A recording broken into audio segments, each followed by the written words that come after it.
The candle flickered though there was no wind. Padre Pio's cell grew ice cold. A figure materialized from nothing, translucent and weeping light instead of tears. "They're waiting," the spirit whispered. "Millions of them. And no one remembers to pray." Pio's stigmata split open fresh. Blood ran down his wrists. He would see tonight what most priests never see. The machinery of mercy itself. The bells rang for Compline on November 2, 1953. All Souls' Day. Padre Pio knelt in the chapel long after the other friars left. His rosary beads clicked softly in the darkness. He'd been praying for the dead since dawn. 15 decades. 20. He lost count. His hands ached beneath the bandages. The stigmata never stopped bleeding on this day. As if his wounds recognized something. As if they knew what was coming. The chapel grew colder. Pio's breath misted in the air. The sanctuary lamp flickered once. Twice. Then burned steady again. "You feel them, don't you?" a voice said. Pio didn't turn. He knew that voice. Brother Francesco, one of the older friars. A man who'd lived with mystery long enough to recognize it. "Yes," Pio said quietly. "They're closer tonight. The veil is thin." "How many?" Francesco asked. "Too many to count," Pio whispered. "And too few who remember them." Francesco left him alone. The chapel door closed with a soft click. Pio was alone. Or so it seemed. "Not alone, Padre." This voice came from nowhere. From everywhere. Pio's heart hammered against his ribs. He opened his eyes. A woman stood before the altar. Young.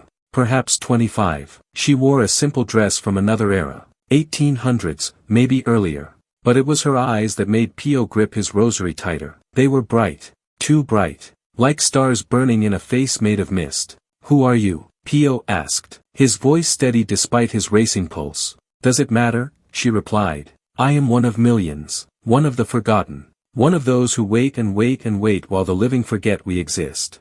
She moved closer. Not walking.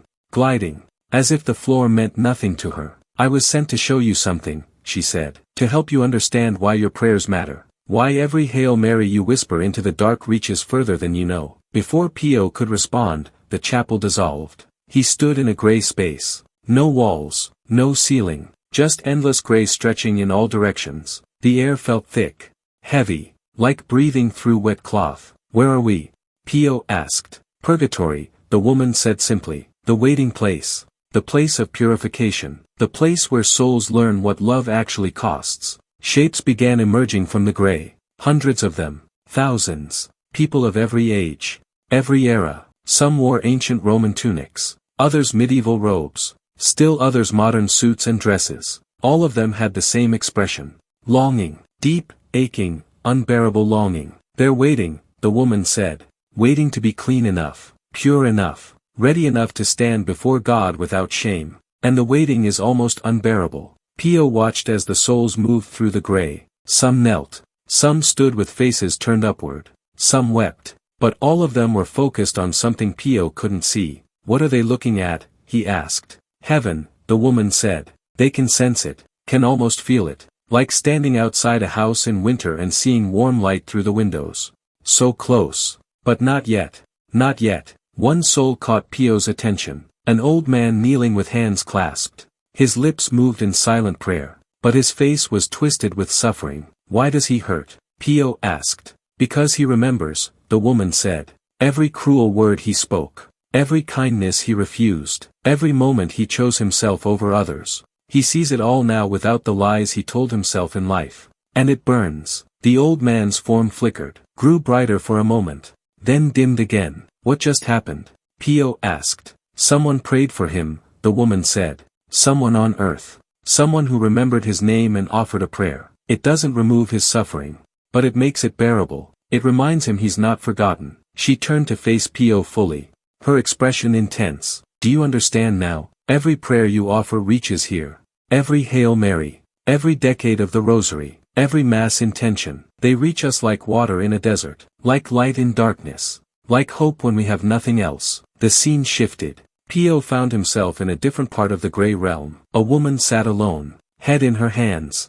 She wasn't weeping. She was beyond weeping. Just sitting in silence so heavy it felt like physical weight. "How long has she been here?" Pio whispered. "Time doesn't work the same way here," the spirit guide said. "A day might be a year. A year might feel like a day. She's been here long enough to forget what her own voice sounded like.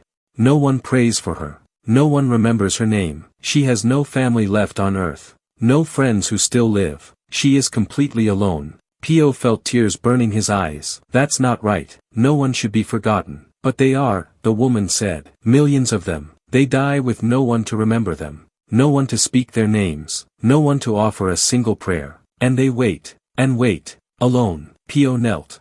Right there in the gray place. He brought his rosary to his lips. Hail Mary, full of grace, he began, his voice rough with emotion. The Lord is with thee. The woman's form flickered. Her head lifted slightly. Light touched her face. Just a little, just enough. You see, his guide said softly. Even one prayer, even from a stranger, it reaches us. It helps. The gray realm shifted again.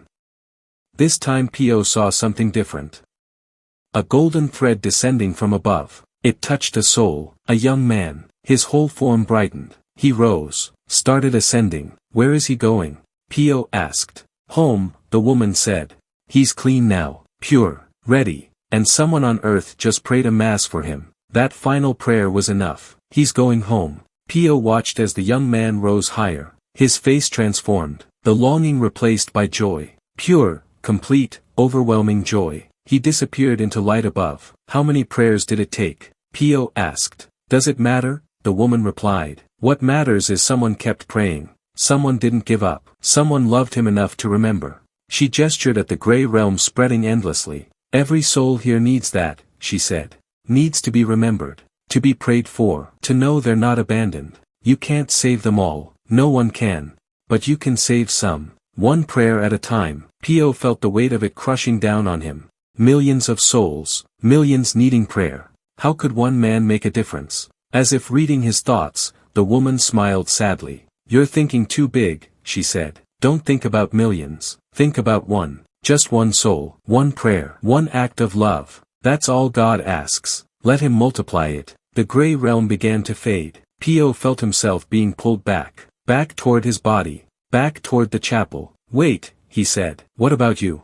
Who prays for you? The woman's smile grew warmer. You do, Padre. You've been praying for me for 3 years. Pio gasped. He was back in the chapel. On his knees. Rosary still in his hands. The candles burned steady. The cold was gone. But he was weeping. Tears streaming down his face. His stigmata bleeding through fresh bandages. Brother Francesco found him an hour later. Still kneeling. Still weeping. Still praying. Father, Francesco said gently. Are you all right?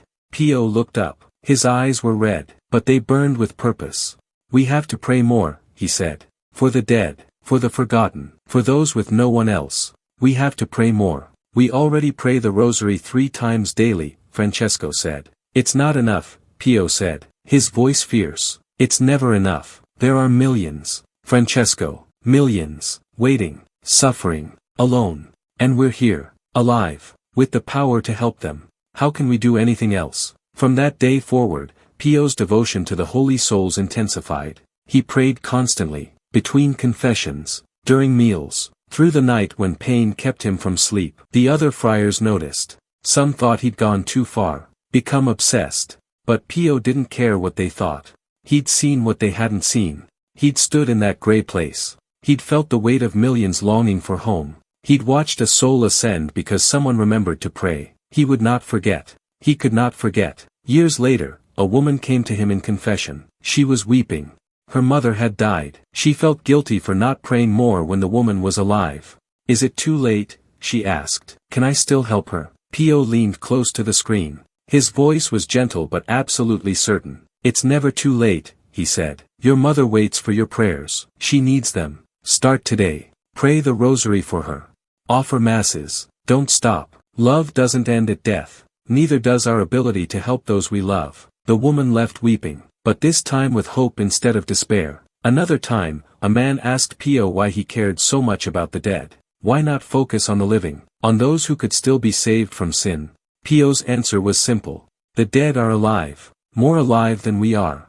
They see more clearly, feel more deeply, and they need us. How can I ignore them? In his final years, when his hands shook too much to hold the rosary properly, the friars helped him. They guided the beads through his fingers. But Pio still prayed. Every Hail Mary deliberate. Every decade an offering. For the forgotten, he'd whisper. For those with no one else. The night before he died, Pio had another vision. The same gray realm. But this time it wasn't empty. Thousands of souls stood there, waiting, watching, all looking at him. Then they began to sing. A song without words. A harmony of pure gratitude. Pure joy. Pure love. Thank you, they said as one voice. Thank you for remembering. Thank you for praying. Thank you for not giving up on us. Pio wept. It wasn't enough, he said. I should have prayed more. You prayed enough, they replied. You helped so many, and we will help you. When you cross over, we'll be waiting. We'll guide you home. Because you didn't forget us. The vision faded. Pio opened his eyes. He was in his cell, weak, dying, but at peace. They're waiting, he whispered to the friar beside him. The holy souls. They're waiting to bring me home. Hours later, Padre Pio died. His last words were a prayer. Hail Mary, full of grace. And in Purgatory, millions of souls felt it. That final prayer from a man who'd spent his life remembering them. They sang again, that wordless song of gratitude. Of joy. Of love that transcends death. Because he'd taught them something.